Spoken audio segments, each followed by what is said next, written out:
and this is another video where I haven't changed my clothes because I'm filming them all one after another because I am super lazy. Hey! Yes, this is my top 5 favourite currently airing shows. Actually, it was supposed to be a top 5, but I couldn't decide, so it is now a top 7. So, sorry. Number 7 is Once Upon a Time. And it's really good, but I don't know if it's actually good or if I just like it. Once Upon a Time centres around the character Emma Swan, who she works as a bounty hunter, and then one day her son that she gave up for adoption when she was like 18 shows up on her doorstep and goes, "Oh, I've been adopted by the evil queen and I need you to come help because everyone's fairy tale characters."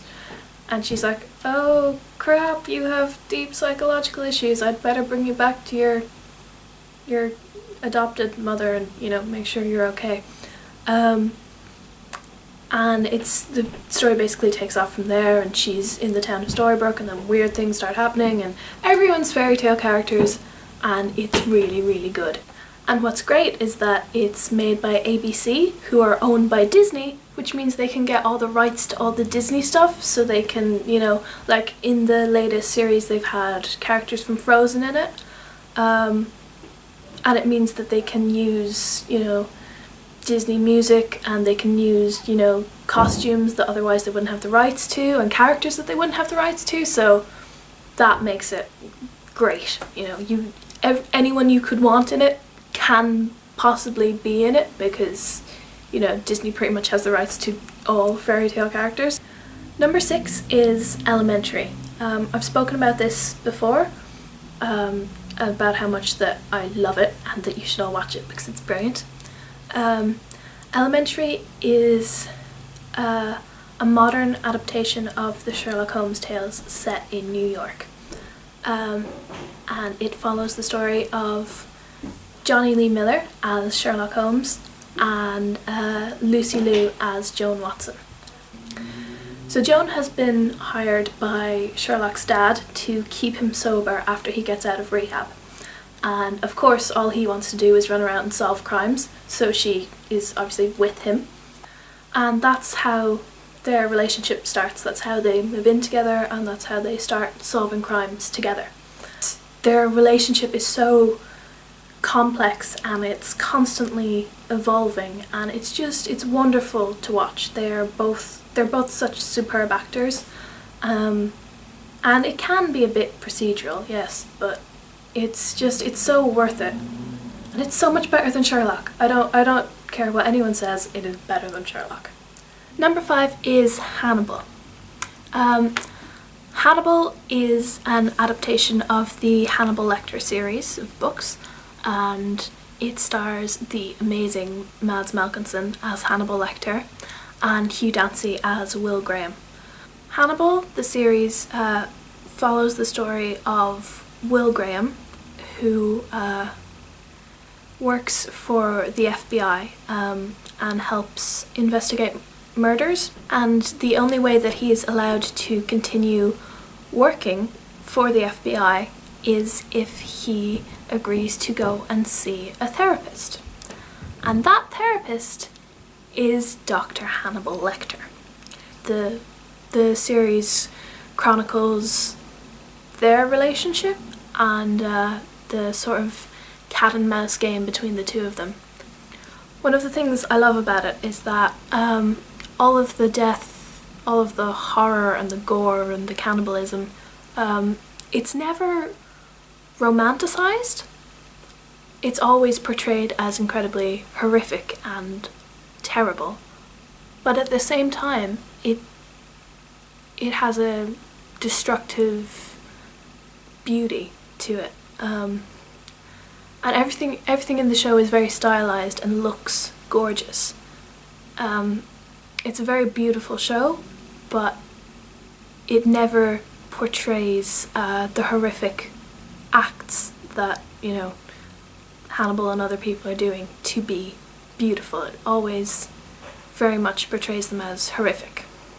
Because I think that can be a problem with programs about, you know, serial killers or, you know, other terrible people. It can be quite easy to perhaps glamorize that and make them seem, you know, sympathetic. And Hannibal's never sympathetic. Even though Hannibal is an enjoyable character to watch and he's a very captivating character and you can enjoy him, his actions are never justified. Nobody ever goes, oh well, you know, poor baby. And I think that's great. And I think it's kind of unusual too. Number 4 is Orphan Black. Orphan Black is a BBC America show starring Tatiana Maslany as basically every character. In the first episode we're introduced to Sarah Manning, who is a con woman. She's getting off a train and sees a woman identical to herself, which obviously freaks her out. And then that woman jumps in front of a train, which of course freaks her out more. And in her panic and her confusion, and because obviously as well she's a con artist and a thief, she takes the other woman's bag. And she, you know, thinking that this woman must be a long lost twin or relative or something, assumes her life to basically, you know, try and get some cash together to support her young daughter. And then the story unfolds. There's so many twists and turns, and just, it's so, like, I don't want to give too much away if you haven't seen it, because you have to go and watch it immediately. And it's so, I really don't want to give anything away, because part of the fun of Orphan Black is that you never know what's about to happen. It's so, just, it's so good. It's just so good. Number 3 is Game of Thrones. Now, unless you've been living under a rock for the past, like, 4 years, you will have at least heard about Game of Thrones. Based on the series of fantasy novels by George R.R. Martin,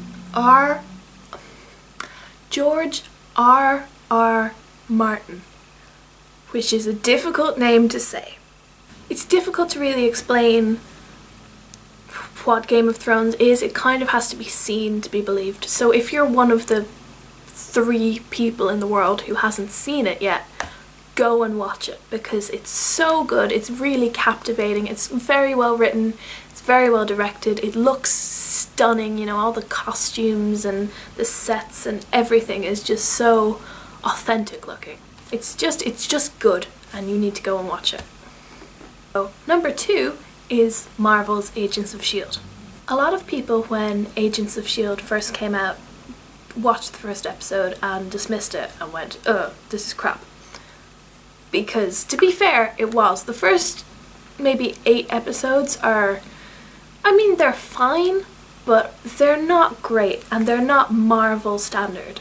Marvel has been, just with its cinematic universe, has been so good that anything that's just okay seems terrible by comparison.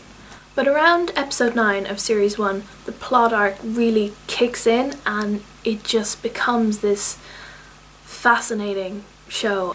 Agents of S.H.I.E.L.D. follows the story of Phil Coulson, who is somehow not dead, and his team of S.H.I.E.L.D. agents. And they fly around in an invisible plane and collect alien artifacts or deal with any sort of alien disturbance or superpower hero disturbance that might be going on. With him we have Agent Melissa May, who is a total badass and good friends with Black Widow, so you know, she keeps good company. We have Agent Grant Ward, and they're accompanied by their science division, who is Fitzsimmons. That's Gemma Simmons and Leo Fitz. And in the first episode they come across a hacker called Sky who is sort of trying to take down S.H.I.E.L.D. because she thinks they're super dodgy and she's like trying to hack their files. And they think, oh, you're a good hacker, why don't you join our team? Yeah, we'll make you one of us. If you're a fan of the Marvel Cinematic Universe and you're not watching Agents of S.H.I.E.L.D., I highly recommend that you do.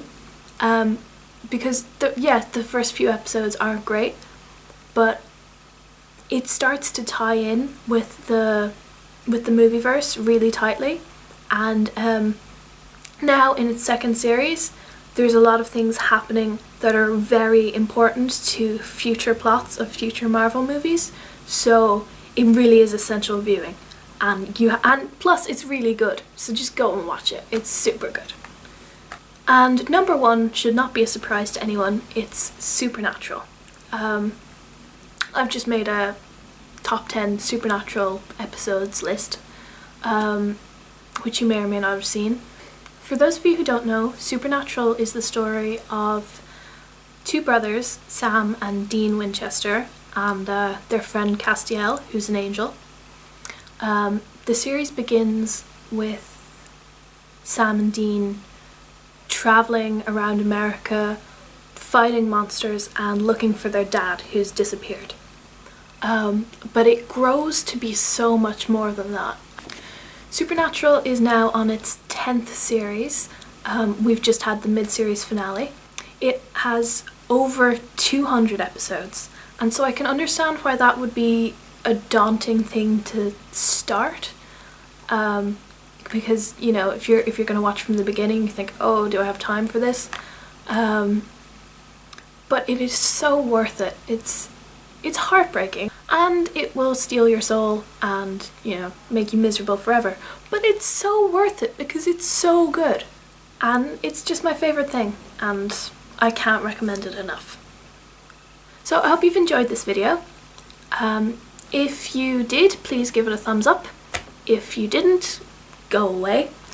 And if you have any shows, you know, based on these ones that you think I might enjoy, or things that you don't think I'd enjoy but you think I should watch anyway, let me know in the comments, and please subscribe because I'd like more subscribers, really. It would be nice.